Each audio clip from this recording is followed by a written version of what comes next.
আমাকে যারা ছাত্রলীগপন্থী অফিসার তারা ইচ্ছা মতো ফুটবলের মতো, আমি একটা ফুটবল ডিবি কার্যালয়, আমি একটা ফুটবল ছিলাম, এইটুকু আপনাদেরকে বলি। আমাকে তো বাঁচতে দিবেন, আমাকে বলছে পঙ্গু করে দিবে ইলিয়াস আলীর মতো। সুস্থ শরীর, এই যে দাগ এখনো এই শুকায় নাই, এই এখনো শুকায় নাই। অনেকের কাছে মুসলেকা চায়, মুসলেকা যে বাইরে যেন রাজনীতি না করে। আর আমাকে বিশেষ করে আমি কেন নির্বাচনে গেলাম না, 12 কোটি টাকা আমার অফার দিয়েছে, স্বরাষ্ট্রমন্ত্রী বাসায় নিয়ে গেছে। অবর্ণনীয় নির্যাতনের পরে পিজন ভ্যানে করে নিয়ে যাচ্ছেন ভিপি নূরকে।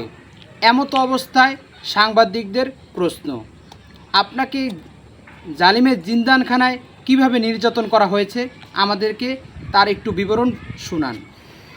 তখন ভিপি নূর বলেন, কি বলবো ভাই, এটা এমন একটা জায়গা যেখানে কেউ কারো উপর দয়া মায়ার লেশমাত্র করে না।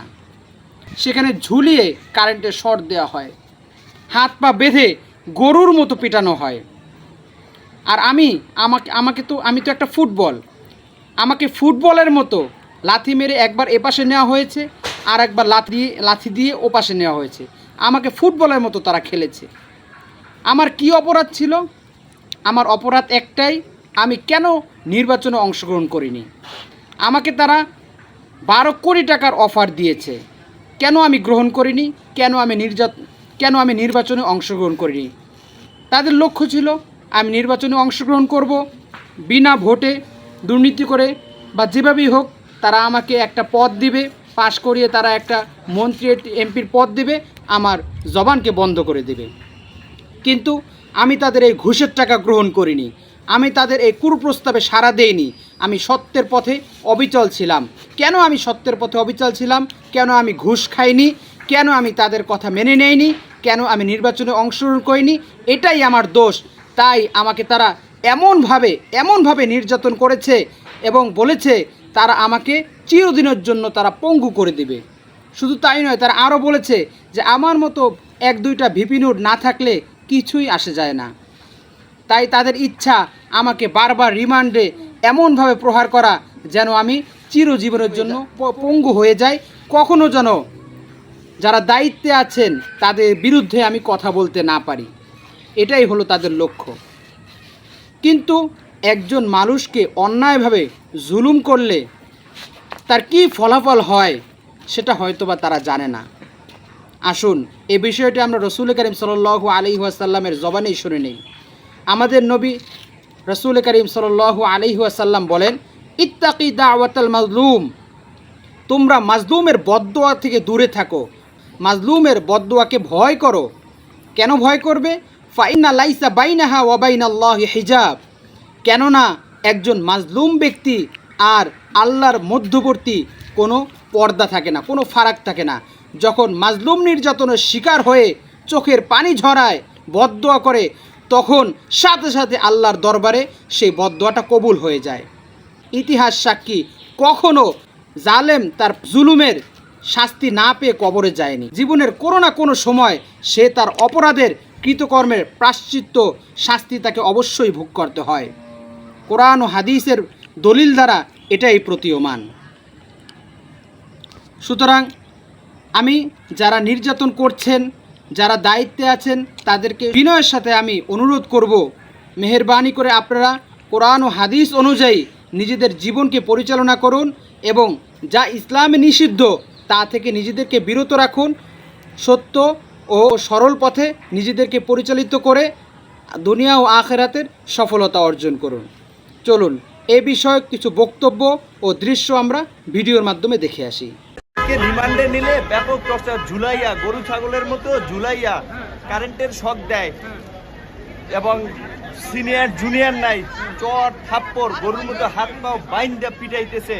বারবার রিমান্ডে নিলে আরো টর্চার করবে। আপনারা আইনগতভাবে বলেন, রিমান্ডে নিলে যে রিমান্ডের যে নির্দেশনা, যে একজন ম্যাজিস্ট্রেট রিমান্ডে একজন ম্যাজিস্ট্রেট যে উপস্থিত থাকা অবস্থায় যে কথা বলবে সেইভাবে ব্যবস্থা করতে, টর্চার করে সবাইকে ব্যাপক মাত্রায়, যেন রাজনীতি না করে। অনেকের কাছে মুসলেকা চায়, মুসলেকা যে বাইরে যেন রাজনীতি না করে। আর আমাকে বিশেষ করে আমি কেন নির্বাচনে গেলাম না, 12 কোটি টাকা আমার অফার দিয়েছে, স্বরাষ্ট্রমন্ত্রী বাসায় নিয়ে গেছে, তারপর আমি কেন নির্বাচনে গেলাম না, শেখ হাসিনাকে নিয়ে গালিগালাজ করি, বক্তব্য দেই সরকারকে নিয়ে। এই কারণে আমাকে যারা ছাত্রলীগপন্থী অফিসার তারা ইচ্ছা মতো ফুটবলের মতো, আমি একটা ফুটবল ডিবি কার্যালয়, আমি একটা ফুটবল ছিলাম, এইটুকু আপনাদেরকে বলি।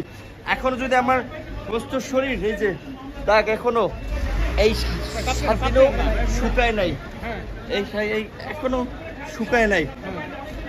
আপনারা একটু তো বলেন অন্তত রিমান্ডে যে আমরা এই সরকারের পতন ছাড়া আমাদের বাঁচার এবং জাতির মুক্তির পথ নাই। সরকার পতন না হওয়া পর্যন্ত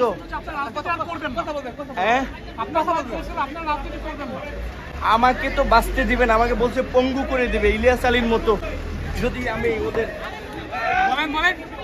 আমাকে বলছে যে পঙ্গু করে দেবে, আমার মতো দু একজন নূর না থাকলে তাদের কিচ্ছু হবে না।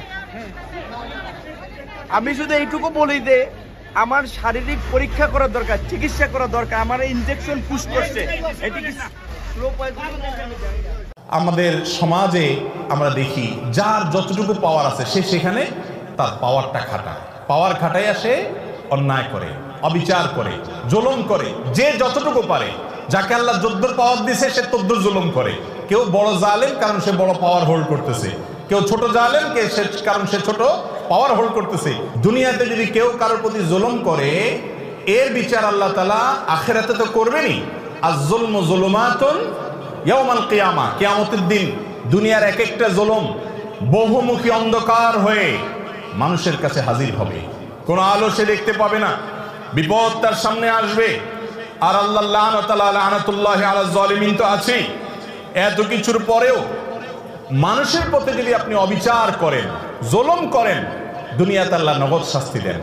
তো পরিণতিতে জালেম জুলুম করে হাসতে হাসতে দুনিয়া থেকে চলে যাবে, কোনো বিচার হবে না। একজন জালিমের ক্ষেত্রে এটা কোনোদিন সম্ভব হয় নাই, হবে না, হয় নাই এবং হবে না।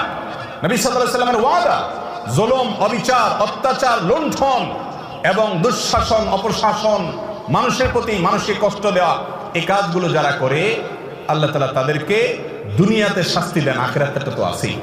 বিভিন্ন এও জানিয়েছেন যে তার গোপন অঙ্গে জিজ্ঞাসাবাদের নামে, রিমান্ডের নামে তার গোপন অঙ্গে পর্যন্ত লাথি মারা হয়েছে। এটা উনি নিজ মুখে আদালতকে বলেছেন। আমরা আদালতকে এও বলেছি যে বিজ্ঞ আদালত, যে নুরুল হক নূর কোনো চোর বাটপার কোনো দাগি আসামি নয়। তিনি হচ্ছে ডাকসুর একজন সাবেক ভিপি, ছাত্র আন্দোলনের আইকন। দুপুরে খাবার খেতে পারে নাই, তাদের যে অসুখ, যারা ট্রিটমেন্টে ছিল তারা ওষুধ খেতে পারে নাই।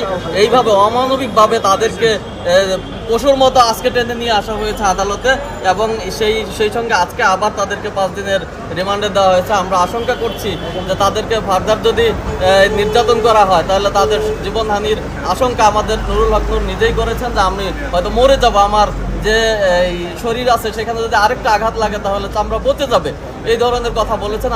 আল্লাহ রাব্বুল আলামিন আমাদের সকলকে জীবনের কোনো ক্ষেত্রেই আমরা যেন কখনোই জালেমের ভূমিকায় না চলে যাই সেদিকে লক্ষ্য রাখার তৌফিক দান করুন, এবং মাজলুমের পাশে সদা সর্বদাই যেন আমরা সাহায্য সহযোগিতার হাত বাড়াতে পারি সেই তৌফিক দান করুন।